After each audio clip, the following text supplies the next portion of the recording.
Jadi jangan semua guru ngasih tugas. Buatlah Ya. kolaborasi 3 mata pelajaran ya jadi Dijadikan satu ya, Sir, ya. Tapi yang nilai 3 guru. Nilai itu pemetikan dipakai dari 3 mapel. Mantap, mantap. Gitu. Itu aku setuju sih. Itu aku setuju banget karena akan berasa dengan kayak bom tugas gitu ya buat si anak-anak remaja ini. Atika, tadi dong ancaman kan aku belum dengar nih kalau anak Kak Ale itu kan peralihan nih ya dari kelas. Kalau Raiden sama Aro kan cenderung kelas kecil. Tadi kita Serti kan lebih banyak ngomongin anak kelas besar gitu ya. Nah, kalau Ale ini kan peralihan nih, dibilang kelas kecil banget belum, bukan gitu kan. Tapi gede kelasnya banget juga belum gitu. Ya, gitu kan masuk ke pengen dianggap gede gitu. Gitu. Nah, Anda melihatnya gimana ketika ancaman-ancaman apa yang bisa muncul di Ale? Ya, gini. Kalau saya setuju sama yang diomong Serti bahwa bicara soal value itu menjadi hal yang cukup krusial di masa PJJ ini gitu. Kenapa? Karena begini. Ini pengalaman saya sebagai orang tua gitu ya. Kayak contohnya misalnya yang kecil dulu deh, Aro. Suatu ketika dalam sebuah pelajaran dia nggak bisa gitu. Ada satu mata pelajaran dia nggak bisa, yang kemudian ketika saya tahu nih sebelum PH udah saya ajarin berkali-kali ternyata nggak bisa gitu ya. Terus ada dong keinginan dari saya supaya nggak perlu remedial. Maka saya berada di dekatnya ketika PH. Wah, itu benar-benar membuat saya itu gini. Aduh, masa gini aja kagak ngerti sih. Ini kan udah dibelajarin kemarin. Ada loh keinginan untuk kemudian membuat dia supaya nggak perlu remedial gitu. Satu soal aja deh saya bantu. Dan itu pertarungan besar dalam nurani saya. Betul. Gimana di depan mata saya, anak saya nggak bisa mengerjakan, lalu saya tahu nih kalau ini salah nih bakal remedial gitu. Yang padahal soal itu sebenarnya gampang. Betul, Serti, soalnya gampang gitu. Dia udah berkali-kali, cuma ya karena suka selebor apa segala macamnya itu gitu. Nah itu yang ini kan bicara soal value ya. Kalau orang tua sendiri itu nggak bisa menahan diri, kadang kan akhirnya memberikan contoh value yang jelek gitu ya Kak Dika ya. Iya betul gitu. Bukan jelek sih, salah tepatnya. Iya, aku udah bayar mahal nih. Masa anakku masih harus remedial sih?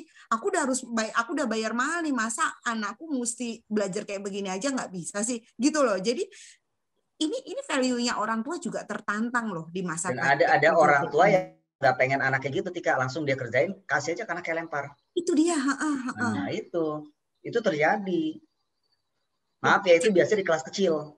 Jadi ancaman ini ternyata tidak hanya pada anak ya. Kita nggak ngomongin orang juga loh. Diuji gitu loh. Nilai dia punya value, dia juga diuji. Sebenarnya lu mau bicara soal proses atau lu hanya mau menginginkan ya, setuju. Betul kan? Kalau kamu memang mau anakmu itu berproses, ya udah biarkan dia jatuh, biarkan dia remedial. Kalau memang perlu biarkan itu. Tapi kan banyak orang tua yang nggak bisa punya kesabaran di situ gitu.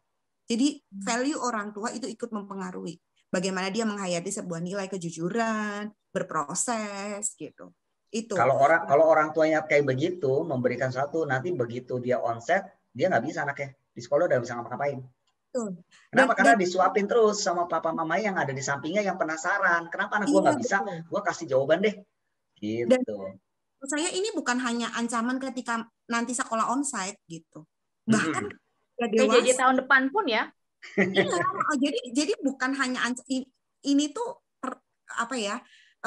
bibit ini akan tersimpan sampai dia kelak nanti menjadi dewasa. Kalau aku nggak bisa, aku punya persoalan, maka ada orang yang akan menyelesaikan persoalanku, bukan aku. Wah, bahaya banget kita punya generasi yang kayak begini. Gitu. Mental tempe itu ya jadinya ya. Jadi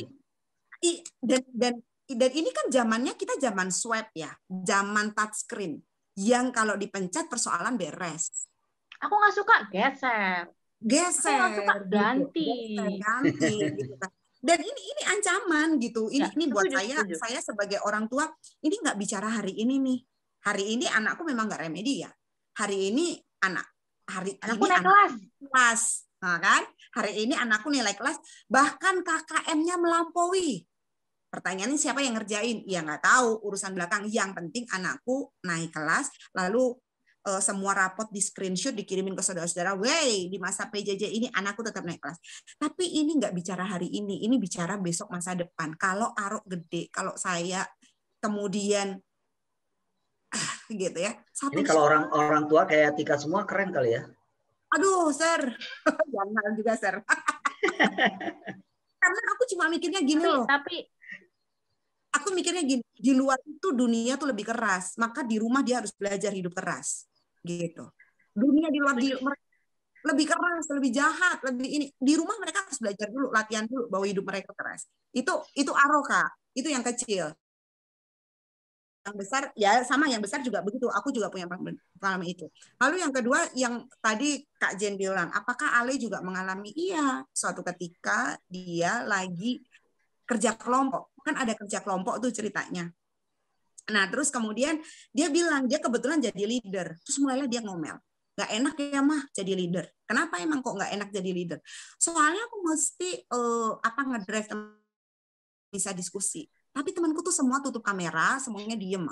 Terus permintaannya gitu, Mah, karena ini buat besok presentasi, Mama bantuin ya bikin presentasi. Kalau aku bilang dong, enak aja, Mama sekolah, kamu di sekolah Mama mahal-mahal, bukan untuk Mama yang dapat nilai. Kalau Mama yang ngerjain, Mama yang akan dapat nilai.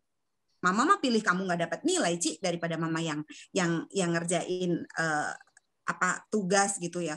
Terus dia mulailah dia nangis. Kalau nilaiku jelek, anakku yang nomor 1 tuh ini hatinya sangat kecil, terus kompetitif banget seperti model gitu. Jadi yang lain bagus, aku juga harus bagus gitu. Jadi kompetitif banget gitu.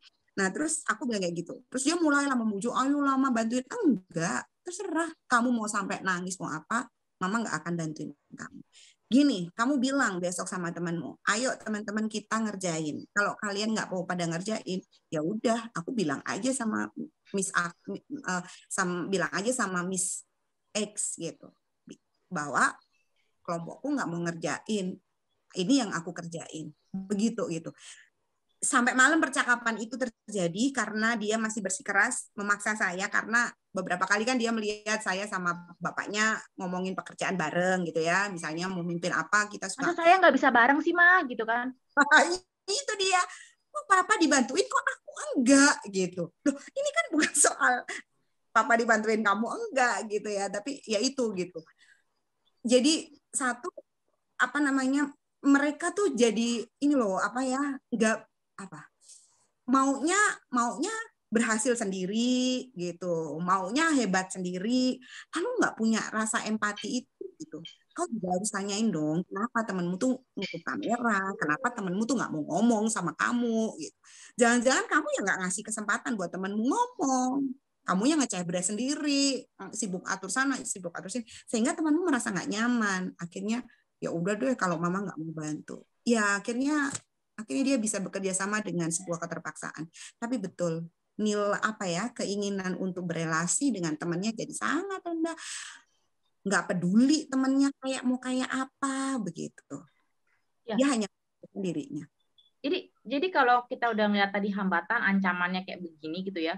Ini kok kayaknya sebenarnya banyak negatifnya kan ya, kalau saya lihat dari tadi gitu ya.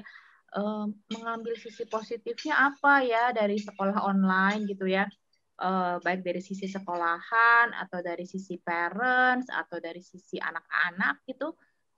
Kalau kita parents mungkin oh iya saya positifnya nggak nganterin dia sekolah loh gitu kan, jadi nggak usah capek-capek, iya hemat bensin ceritanya, hemat ya, tapi kan itu bukan goals-nya gitu kan, bukan dijadikan salah satu positif. Nah, jadi kalau kita hambatannya begitu banyak, ancamannya juga begitu banyak, so tantangan kita ke depan kita mesti ngapain dong, Sir? Buat sekolah nih ya. Iya dong. Hambatannya tadi kita udah ngecaprak nih, begini dari segi guru, dari segi kepala sekolah juga, atau dari segi sekolah bahkan. Lalu dari Katika kita juga tanya banyak sekali hambatan-hambatan yang dirasakan oleh si Ale, Aro gitu ya. Terus ancamannya juga yang akan muncul sebagai generasi penerus dan gitu. Lalu what next gitu kan. Kita masih akan ada dalam momen ini nih. PJJ ini yang tadinya sedikit ada pencerahan mau rencana hybrid gitu kan. Nggak tahu ya kalau di sekolah gitu anakku ya. Tadinya rencananya sudah akan berlangsung di bulan Agustus gitu. Pertemuan dengan anak-anak, tapi ada sistem tetap prokes dan segala macamnya gitu. Tapi kan tiba-tiba ada kasus melambung yang tinggi yang tanpa dikagetkan lah kita karena dengan kasus begini gitu. Nah ini kalau dari Serti gimana kita menantang 1 tahun ke depan aja, Ser? Kira-kira apa ya? Sebetulnya gini, kita kan nggak tahu ya, makanya kan kita nggak boleh bertanya kapan corona itu berhenti. Itu nggak boleh ditanyakan, bukan pertanyaan yang perlu dijawab. Oke. Gitu ya. Jadi jangan ngomong kapan sih corona nanti selesainya. Itu sesuatu yang jangan nggak perlu ada jawaban deh, nggak perlu dijawab pertanyaan. Dan nggak perlu ditanya mestinya ya. Nggak perlu ditanya, yang bertanya nggak perlu dijawab. Gitu. Tapi bagaimana kita bisa menyikapi dengan kondisi yang sekarang ini. Nah, what the next-nya itu yang mesti kita persiapkan. Contohnya di BPK Penabur. Saya pakai BPK Penabur karena memang saya ada di instansi BPK Penabur. Apa yang Penabur persiapkan? Kita tetap mempersiapkan segala sesuatunya. Ya, karena Mas Menteri mengatakan tahun depan itu hybrid learning. Kita mencoba bahkan bukan tahun depan, tahun ini pun sudah ada beberapa sekolah percontohan yang disasar dari pemerintah Pemprov ya, dari pemerintah kota, yang dapat izin dari kementerian gitu kan. Contohnya kayak di Penabur kita udah ada percontohan di Kelapa Gading. Itu udah masuk dari 9 April udah masuk. Ya 9 April yang lalu kita sudah masuk. Jadi pelaksanaan hybrid sudah dijalankan gitu. Sudah dijalankan kemarin ya, gitu ya. Ya, sebagai sekolah percontohan dari mulai 9 April yang lalu. Nah, dengan dilakukan percontohan itu yang kita udah tahu, kita juga tahu kendala-kendala apa yang mesti kita beresin. Apa yang terjadi ketika itu. Itu hybrid itu bukan berarti hybrid setiap hari masuk dan anak-anak masuk, enggak. Yang kami persiapkan adalah hybrid learning. Ya, contoh yang udah dilakukan seminggu itu cuma 3 kali sekolah masuk. Kami siapin. Ya, 10 langkah yang kami siapin. Yang pertama, itu kita udah mulai memasang rambu-rambu di lingkungan sekolah tentang penggunaan masker, tentang cuci tangan, tentang pokoknya signboard itu ya, banyak. Signboard udah dipasang dari mulai kemarin ketika PJJ itu dipasang semua. Bahkan yang kedua udah menyediakan sarana prasarana seperti dispenser tisu yang anak nggak bisa ini jadi pakai dispenser tisu, lalu tempat cuci tangan, lalu juga untuk banyak lah untuk termasuk yang tadi Kartika bilang keset yang sudah terpunya ada disinfektannya, ya itu udah disiapin. Yang ketiga kita udah memperkirakan berapa anak yang bakal masuk. Jadi berarti lewat survei dulu nggak tuh, Sir? Of course, dan survei dulu ya. Jadi 50% siswa yang boleh ada di sekolah, yang ada di kelas, bukan di sekolah, di kelas. Karena kelasnya itu juga kita nggak mematok hybrid, berarti saya punya kelas 16 maka ada 8. Saya punya kelas 20 maka 10, enggak juga gitu. Saya sekarang kelas saya ada 16, tapi yang dipakai kelas hybrid cuma 7 kelas. Ya, jadi 50%-nya itu dipersiapkan. Yang keempat, kita udah semua guru karyawan itu harus bahkan sampai kepada tenaga security, sampai kepada housekeeper. Karena nanti Juli yang ada di tengah-tengah sekolah itu adalah yang sudah vaksin semua. Nggak boleh ada yang tertinggal dari vaksin. Pun kalau sudah vaksin, ketika nanti hybrid, yang saya ngambil contoh yang di Kelapa Gading itu, 3 hari sekali itu swab antigen gurunya. Jadi antigen itu dipakai berlaku cuma 3 hari. Masuk Senin, Rabu, Jumat. Senin saya di swab nih. Hidungku. Rabu saya lepas dong bebas, enggak. Jumat saya kena lagi. Hidung. Saya kena lagi. Itu berlaku 3 hari. Nah itu udah dilakukan. Kan begitu ya? Yes. Dan yang kelima itu ada self assessment. Jadi anak yang akan masuk itu mesti ngisi self assessment dulu. Jadi ada assessment yang jenjang, diisi. Sorry, Sir, aku potong. Itu untuk jenjang dari kecil, maksudnya dari TK sampai TK enggak, tapi dari SD. Oke. Dari SD akan berlakukan SD, SMP dan SMA. Oke. Gitu. Dan yang kelima tadi anak mesti ngisi self assessment. Ya, diisi assessment-nya nih. Oke apa enggak? Dengan pertanyaan-pertanyaan yang akhirnya anak itu oke kondisinya. H-1 dia mesti checklist lagi. Ada assessment kedua di H-1. supaya mendapat izin masuk. Nanti ada dapat izin barcode anak itu masuk. H-1. Dan otomatis ini balik lagi ke parents. Orang tua setuju apa enggak? Yaitu di assessment yang pertama orang tua setuju apa enggak nih. Jadi di assessment yang pertama itu ada melibatkan orang tua setuju apa enggak anaknya masuk. Dengan kondisi anaknya sehat, anaknya enggak pernah pergi keluar, anaknya enggak pernah ada kerumunan. Banyak assessment-nya. H-1 dia mesti ngisi lagi. Untuk dapat satu barcode izin masuk sekolah. Nah, itu dilakukan di langkah yang kelima. Langkah yang keenam, punya peraturan. Kamu udah dapat nih izin masuk. Ada di handphone kamu izin masuknya. Karena izin masuknya akan ditunjukin ke gurunya.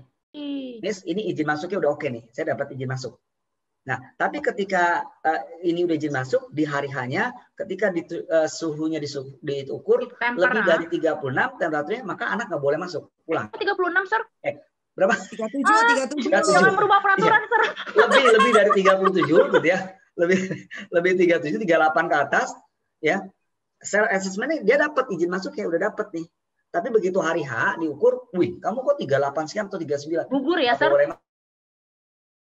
Nggak masuk. Tapi kalau suhunya oke, tunjukin surat masuknya, anak boleh masuk. Ya. Nah, lalu yang ketujuh, kita juga selalu membersihkan semua ruangan. Ada disinfektan yang disemprotkan sebelum anak itu masuk.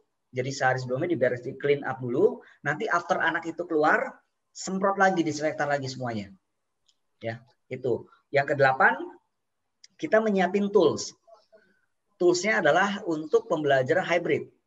Jadi karena kan namanya hybrid kan separuh ada di rumah. Ya, baru aku mau nanya. Betul. Saya di rumah nih. Tapi Kartika di kelas. Ya. Jen gurunya ngajar. Nah, Jen guru ngajar di kelas itu di kelas sudah diperlengkapi dengan tools yang mumpuni supaya saya di rumah bisa menikmati belajar seperti Tika menikmati belajar di sekolah. Oh, makanya dari tapi mulai gurunya sama nggak, Sir? Gurunya sama. Oh ya? Waduh. Jen ngajar, tapi saya lihatnya dari rumah, Tika ada di sekolah, di kelas. Waduh. Nah, makanya saya di rumah, Tika yang di kelas nih. Wah, ini sih benar-benar challenging banget ya. Ya, Jen ngajar gurunya kan. Makanya semua papan tulis itu, karena kita udah simulasi. Kalau kita nulis pakai spidol, itu yang di rumah nggak kelihatan. Betul. Nggak jelas, Miss. Nggak jelas, Miss. Iya. Gitu ya. Maka papan tulis semua dirubah menjadi smart board yang digital, yang gurunya cuma touch screen gitu, tinggal pencet, dan saya bisa ngeliat komputer di rumah. Gitu loh. Nah, itu tools ada kamera dipasang juga. LCD tetap tapi dimundurin, nggak kayak biasa kayak normal. Itu tools yang dipersiapkan oleh penabur. Itu yang ke-8. Yang ke-9, kita survei ke orang tua. Nah, survei ke orang tua. Apa surveinya? Kita lihat lagi, karena kembali semua berpulang ke orang tua. Iya. Kami udah siap nih, tapi kayak tadi Tika, saya mah khawatir anak saya masuk, saya nggak mau izinin. Ya kembali ke orang tua. Kalau Kartika nggak izinin anaknya masuk, ya anak itu nggak masuk. Walaupun kriteria asesmen kami lolos nih. Ya. Tapi Kartika nggak izinin, ya kita sekolah nggak bisa maksain. Ya, setuju. Gitu. Jadi ada survei orang tua. Kita yang ke-9 ya? Okay. Dan survei itu kita udah 3 kali survei sebetulnya. Kalau di penabur udah 3 kali melakukan survei. Itu dari bulan Juli dari 2020 udah survei. Lalu nggak tahu nih mama-mama yang soal di penabur pasti udah pernah mengisi juga. November itu juga ada survei yang kedua. Dan yang terakhir bulan Juni kemarin. Juni ini dong ya? Ya, Juni kemarin, ya baru bulan ini. Ya, itu ada survei lagi. Nah, kalau kelas besar, itu terjadi signifikan perubahannya. Antara SMP dan SMA aja berubah gitu. Di bulan November yang lalu, kalau di jenjang SMA yang saya gitu ya, orang tua masih mengatakan, ya anaknya boleh masuk di November. Tapi survei terakhir di Juni, persentasenya kebalik. Menurun kan? Karena mulai lagi COVID naik. Setuju. Jadi survei yang terakhir itu sudah menunjukkan udah beda lagi. Ternyata 47,9% mengatakan enggak. Dan enggak mengatakan, pokoknya saya enggak setuju nih. Gitu ya, yang ini. Nah, itu udah dilakukan survei. Dan langkah yang ke-10 adalah penabur menyiapkan dengan sosialisasi ke orang tua. Lewat surat, lewat YouTube. Orang tua berkali-kali silakan Bapak Ibu lihat YouTube persiapan yang dilakukan oleh BPK Penabur. Gitu. Maka kemarin waktu bagi rapot, saya pun juga kembali mensosialisasikan orang tua. Sebetulnya penabur udah mempersiapkan ini. Tetapi again back, bukan cuma orang tua. kebijakan pemerintah lagi akan dilihat. Ya. Pak, Mas Nadiem belum mengeluarkan kebijakan yang baru. Ya, masih sama ya seperti yang terakhir ya. Ini Mas Nadiem, tapi kan sekarang sekolah percontohan yang dipakai yang dijadikan percontohan di Pemprov DKI udah ditarik semua kan, udah nggak boleh ada yang masuk. Ya, betul. Gitu. Nah, apakah nanti Mas Nadiem mengeluarkan kebijakan lagi, nggak berlangsung hybrid depending atau gimana? Jadi masih wait and see ya, Sir ya? Ya, ujungnya penabur udah mempersiapkan segala sesuatunya, tetapi kalau nanti regulasi dari government, dari pemerintah mengatakan enggak depending, ya kita akan pending. Okay. Tapi persiapannya sudah sedemikian rupa. Wow. Gitu. Ini jadi sih ya 10 step, 10 langkah yang 10 langkahnya. 10 langkah penabur sih buat aku sih menjawab tantangan hybrid sekali ya. Maksudku itu jadi mau pindahin anaknya, mari loh bergabung bersama iklan. Bu, ini bukan marketing sekolahan kan, Bu? Bukan. Maksudku langkah-langkah ini menjawab tantangan yang tadi kita bilang gitu ya, bahwa dengan kondisi sekarang gitu kan, dengan banyaknya sekali hambatan yang ada kan kita ternyata sebenarnya pemerintah pun juga sudah mencoba menjawab sedikit demi sedikit dengan hybrid kan, gitu ya.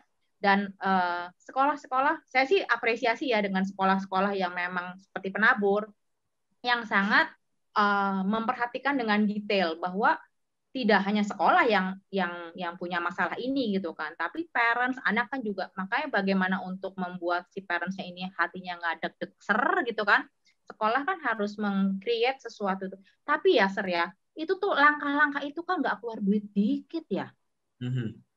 Iya nggak? Itu belum lagi nanti ketika kita ngomong sama anak ya, nak kamu pakai masker dari rumah ya, naik rumah masuk mobil, jangan lupa kacanya dibuka sedikit supaya ada sirkulasi pertama kali masuk mobil. Sudah sampai sekolah, jangan lupa cuci tangan pakai sabun di depan yang ada, dan jangan bersentuhan sama temennya. Yang ketiga, begitu masuk kasih surat izinnya, ada apa enggak. Jangan pegang jangan pegang tangga ya, railing tangga. Itu udah semua kita udah jelasin ke video. Stop. Begitu naik tangga, jangan tanganmu megang tangga anak ini, apa namanya, penghalang tangga. Itu udah dikasih regulasi di situ. Jadi kasih regulasi itu masuk kelas, duduk di meja di kursi di mana yang kalian tempat gurunya. Nah, hari kita kasih contoh lagi. Kalau saya pengen minjem apa nih ke temennya, gua biasa kan datang. Nah, kita udah kasih tahu lagi. Begitu ada anak yang masuk yang nyamperin, stop, nggak boleh nyamperin temennya. Lu nggak boleh deket temennya dan nggak boleh minjem sesuatu dari temennya. Masker, mesti pakai masker yang lapis 2 dan bawa 2 masker tambahan yang ditutup di cadangan yang ditaruh di klip plastik kamu yang diklip. Kenapa? Karena 6 jam mesti ganti maskernya, nggak boleh. Begitu 6 jam itu mesti ganti masker. Dan satu lagi bawa plastik kosong untuk menaruh masker yang kotor kamu. Ya, dan selalu bawa hand sanitizer. Jadi itu langkah-langkah itu detail banget diberitahukan ke anak lewat video. Ya. Supaya anak paham banget. Dan kalau kamu udah selesai sekolah, kalau jemputanmu belum datang, kamu tetap tinggal di kelas, nggak boleh keluar dari kelas. Lalu cepat WA ke orang tua kamu, udah sampai mana jemputannya. Kalau papa udah datang, baru boleh kamu keluar. Jadi nggak beri kesempatan anak lepas begitu aja keluar. Gitu. Yang anak remaja, kalau keluar ya keluar, bebas gitu loh kan. Wow. Tapi betul-betul kita juga super ketat di situnya. Itu yang udah disosialisasikan ke orang tua dan ke siswa sebetulnya kami. Iya.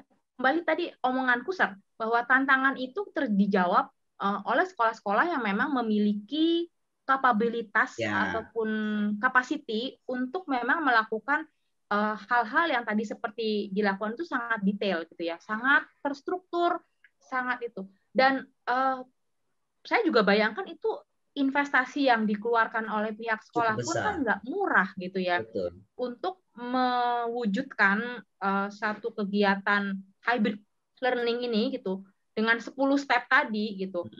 Wow, itu sekalian menjawab tantangan permasalahan ini, sekalian menimbulkan ancaman baru sebenarnya menurutku. Dan menimbulkan hambatan-hambatan baru lagi. Jadi memang cerita online ini ataupun cerita hybrid ini akan terus gulung sih menurutku ya. Nggak tahu nih, coba pandangan Katika, coba kamu kalau sebagai parents nih melihat ada sekolahan yang tadi kan masih nggak boleh nih ya ale-aro, itu sudah dijabarin nih 10 tantangan yang akan penabur untuk menyekolahkan hybrid. Nah, ketika kamu sudah mendengar itu, bergeserkah hatimu? Detil loh. Detil. Aku buat pihak sekolahnya itu juga soruwet gitu ya. Iya. Nggak tahu ya kalau di Penabur ada nggak Satgas COVID-nya? Harusnya ada ya, Ser ya? Harus, ya ada. Harus ada Satgas COVID. Kita punya Satgas COVID yang terkoneksi langsung dengan Satgas yang pusat. Jadi di Penabur pusat kita punya Satgas, dan di setiap lokasi area itu kayaknya kan ada area Banten, kita kan Penabur ada di Jabodetabek ya. Ada area Banten, Jawa Barat, sama DKI, itu masing-masing area punya Satgas COVID lagi, yang diturunkan lagi sampai ke Satgas sekolah. Jadi Satgas internal sekolah pun ada nih Kak Tika. Iya, jadi Satgas internal sekolah. Hatimu bergeser, Ora. Jadi gini. Kalau aku ya, sorry Kak. Kalau aku ya nih, kemarin itu ya, hatiku tuh sudah tak mantapkan. Untuk yang gede, udah tak mantapkan untuk yang gede hybrid gitu, karena aku mau masa remaja dia tuh nggak totally hilang dengan dia kan tadi kata Serti kelas pindah sekolah, nggak pernah meninjak sekolahnya sama sekali, nggak pernah lihat kondisi pernah waktu beli buku pernah cuma sekali itu doang, sama ngambil Chromebooknya itu cuma itu doang, tapi nggak pernah menatap langsung wajah kepala sekolahnya seperti Serti gini kan, nggak pernah melihat guru-gurunya, teman-temannya. Nah sampai naik kelas pun juga rasanya itu ya udah lempeng gitu. Kemarin aku ada cerita ketawa nih Jen, aku nggak tahu nih karena kemarin kan ada KSN ya, kompetisi sains nasional. KSN itu mesti dilakukannya anak-anak online, tetapi harus ada di sekolah karena di bawah pengawasan. Ini kan kompetisi sains nasional, jadi online tetapi harus di sekolah.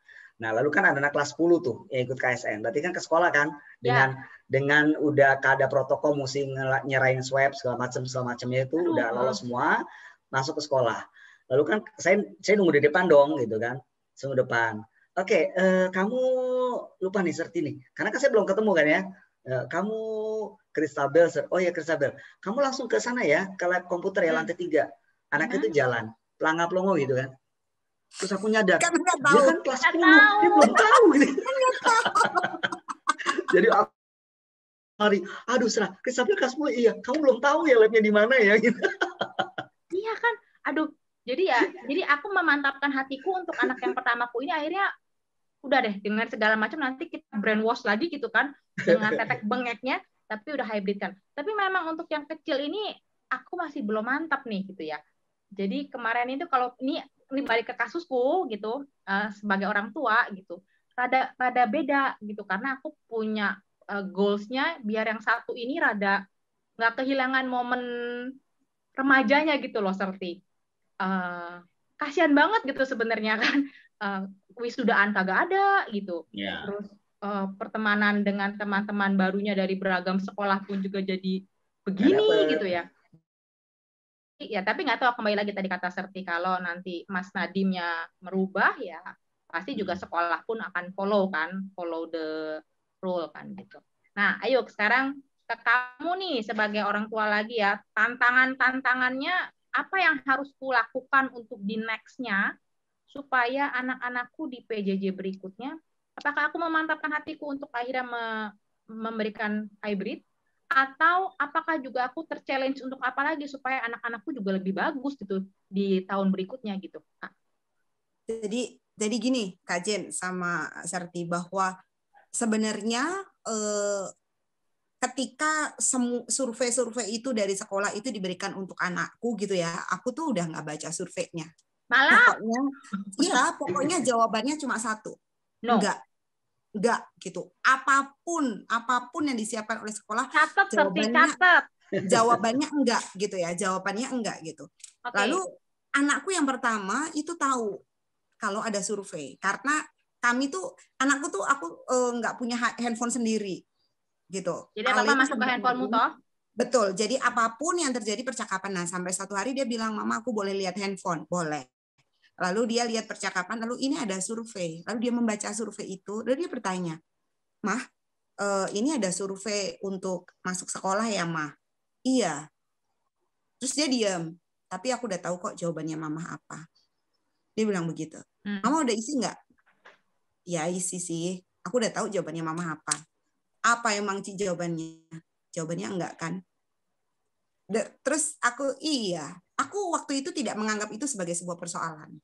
Lalu pemikiranmu pasti hanya anakmu you know well gitu ya. Iya, aku udah nggak dia.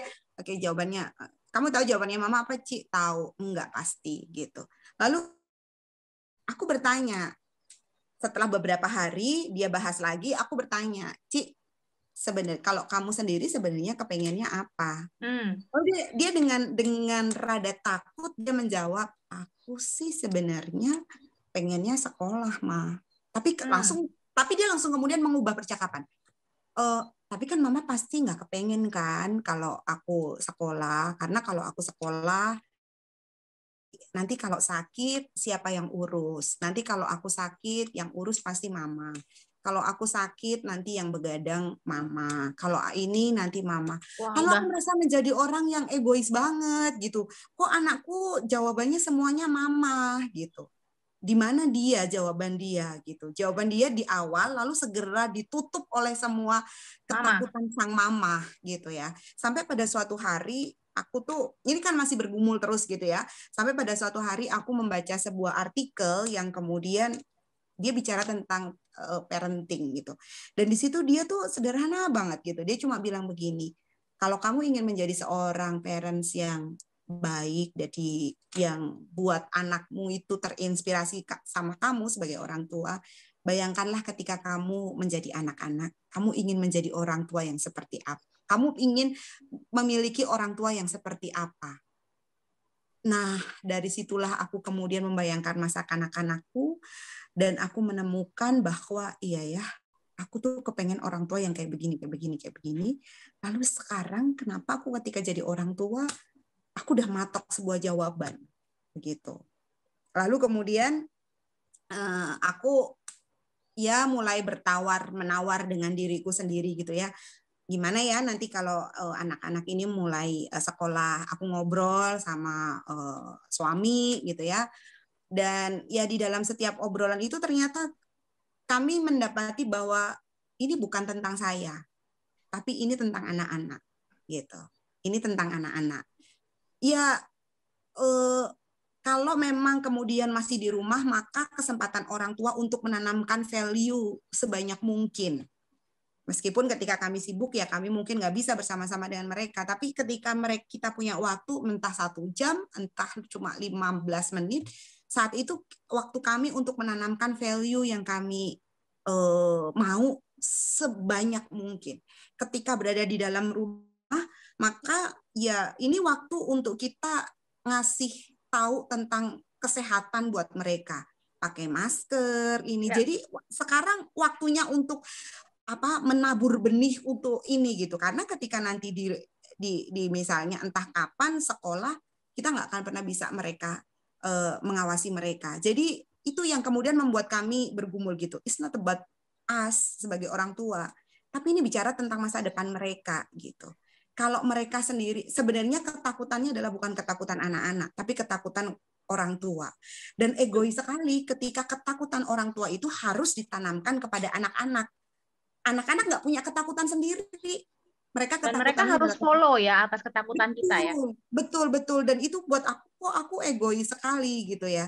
Sehingga kemudian ketika ini masuk bulan ini ya, bulan-bulan Juni ini gitu ya, anak saya nanya lagi, Mah, besok kalau ada udah sekolah onsite gimana, Mah? Saya kemudian cuma bilang, kalau menurutmu gimana, Ceh? Terus dia bilang, boleh nggak sih kalau aku masuk sekolah? Iya. Nggak apa-apa. Kamu mau sekolah. Tujuanmu apa, Bu? Ya nggak apa-apa. Gitu. Jadi aku belajar. Ya boleh, asal protokol kesehatannya dilakukan benar-benar supaya kamu tetap sehat, terhindar. Betul. Gitu boleh, asal kamu tahu kan, ini kan lagi begini.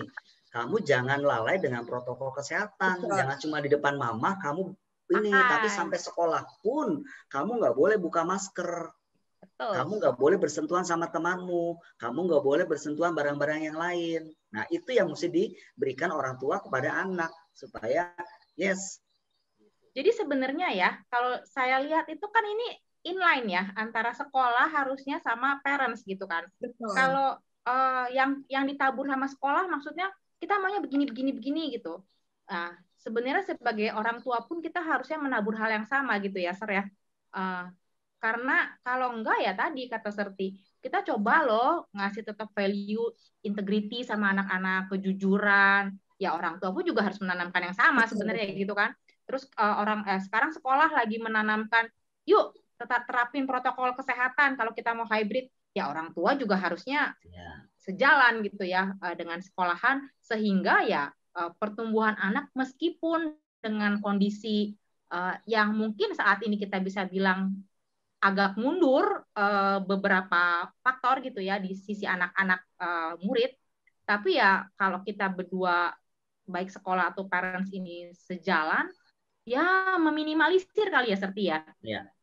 Dan lagi mungkin ini juga dari sisi parents gitu ya Serti dan Kak Jen, bahwa ini tuh jadi kayak sebuah cara juga untuk mengingatkan orang tua gitu ya, bahwa sekolah itu bukan tempat penitipan anak. Yes. Gitu. Sekolah itu cuma berapa jam sih, anak-anak tuh cuma berapa jam. Tetap yang punya tanggung jawab penuh, punya otoritas penuh pada anak itu adalah orang tua gitu. Dan sekarang terjawab kan Tika? Apa tuh? Sudah terjawab kan betapa sulitnya mendidik anak di sekolah, terjawab. Iya, terjawab. Betul. Dengan kondisi begini orang tua banyak yang lebih merasa gitu. Ya ampun, anak saya aja satu udah begini di rumah, gimana guru ya satu kelas ngajar 30 anak misalkan gitu ya. Sering tuh sekarang mulai terlontar gitu dari sisi parents. Refleksinya harus berubah gitu Kak Jen. Kalau dulu kemudian menyalahkan, ini anaknya nggak benar sekolahnya di mana, gurunya nih gitu kan. Gurunya nih gitu. Sekarang ketika misalnya anaknya kok nyontek, nanti dulu. Ini value apa yang ditanamkan orang tua ke anak. Jadi ini tuh sekolah tuh bisa tuh punya protokol sehebat apapun, tapi kalau nggak support itu sama juga bohong gitu. Dan sekolah tuh bukan tempat penitipan anak, tetap orang tua yang harus tanggung jawab gitu. Mau sehebat apapun gurunya, kalau mentalnya orang tua masih menjadikan sekolah sebagai tempat penitipan anak, ya sama aja ya. Itu semua. Betul. Mau nggak bisa juga kemudian orang tua gini, gua udah bayar mahal nih sekolah anak gua, masa gue nggak gini? Nggak bisa begitu. Karena apa yang dilakukan oleh, ini aku bukan promosi sebagai seorang pendidik ya, tapi karena apa yang dilakukan oleh seorang guru itu sebenarnya nggak pernah bisa terbayarkan secara materi loh, gitu. Nggak pernah bisa terbayarkan secara materi. Tepuk tangan dong kita buat Serti, Kak. Iya dong, tepuk tangan. Nggak pernah bisa terbayarkan gitu. Hanya persoalannya kadang ya udah aku sibuk, dan itu juga balik nih Kak Jen sama Serti, untuk apa sih, kenapa sih waktu itu aku punya anak gitu. Apakah aku punya anak karena orang udah bertanya, kok udah menikah lama nggak punya anak sih gitu. Nanti punya anak jadi nanti Tika podcastnya nyambung, masalahnya nyambung ini nih dengan materi yang berbeda. Anak adalah titipan Tuhan. Nah, kita akan buat podcast yang baru nanti. Ya, jadi anak itu tuh siapa sih gitu. Anak terus kemudian jangan-jangan kita punya anak karena status, karena ya teman-teman kita seangkatan udah punya anak, sehingga ketika kita menganggap anak itu punya anak adalah status, maka menjadikan sekolah itu sebagai sebuah tempat penitipan. Itu salah kaprah sih memang ya Kak ya. Dan nanti podcast kedua dah. Sudah dibook tuh Kak. Jadi gitu kayak Jen, bahwa aku sih baliknya ke anakku gitu. Karena ini masa depan mereka, aku tuh tetap pihak luar sebenarnya. Orang tua, meskipun aku punya otoritas ya aku akan gunakan otoritasku sebagai orang tua, tapi ketika kayak misalnya mungkin orang mengatakan terlalu kecil, anak kelas 4 kok disuruh mutusin sendiri. Enggak. Buat aku nanti ketika besar mereka juga akan ambil keputusan yang lebih hebat lagi kok gitu. Mulai gitu. Jadi kalau pertanyaannya kau berubah nggak Kak? Iya, aku berubah Kak. Karena ya aku bukan berubah karena fasilitasnya gitu ya, tapi lebih karena anakku butuh. Oke. Gitu. Oke. Duh, tadi tiba-tiba terinsight terus tiba-tiba jadi hilang. Jadi apa yang diomongin Katika itu ya membuat saya juga jadi terinsight bahwa ini corona tadi seperti kata Serti nggak akan Ya nggak usah ditanya deh kapan hilangnya, nggak usah ditanya kapan berakhirnya. Yang pasti sampai saat ini dia masih berada bersama-sama dengan kita, betul? Ya. Kemudian sekolah, hambatan-hambatannya ada. Kita sebagai parents juga jelas kita punya banyak hambatan gitu kan. Lalu ancaman-ancaman yang sudah menanti, yang sudah kita bisa lihat, yang sudah bisa kita antisipasi juga ada gitu. Lalu tantangan-tantangan yang sudah dijawab oleh sekolah dan juga ternyata tantangan yang dijawab oleh Katika pun juga sudah ada gitu ya. Nah, di sini sebenarnya belajar banyak sih jadi orang tua gitu ya.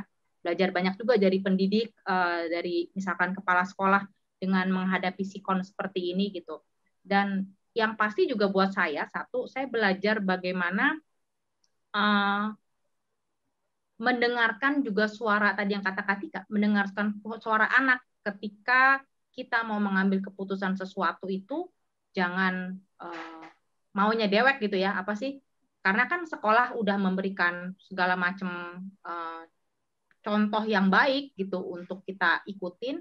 Nah, kita tinggal terapkan, tapi harus pola komunikasi ini tetap jalan sama anak. Jadi nanti sekolah komunikasinya bagus gitu kan. Anak sama orang tua pun juga nggak hilang komunikasinya. Begitu hambatan, ancaman, hambatan gangguan sama lah ya, hambatan, gangguan, ancaman, dan tantangan belajar online di era corona ini gitu. So happy bisa ketemu Serti, so happy bisa ketemu Katika, dan so happy juga buat semuanya yang sudah bantu supaya si Mari Kita Usut ini bisa kita tuntaskan dengan hal-hal yang bisa bermanfaat buat banyak orang, berfaedah juga buat banyak orang. Itu ya. Sekian. Sekali lagi, Serti, thank you so much. Katika, thank you so much. Kita pamit ya. Sampai ketemu di kisut berikutnya. God bless you. Bye-bye.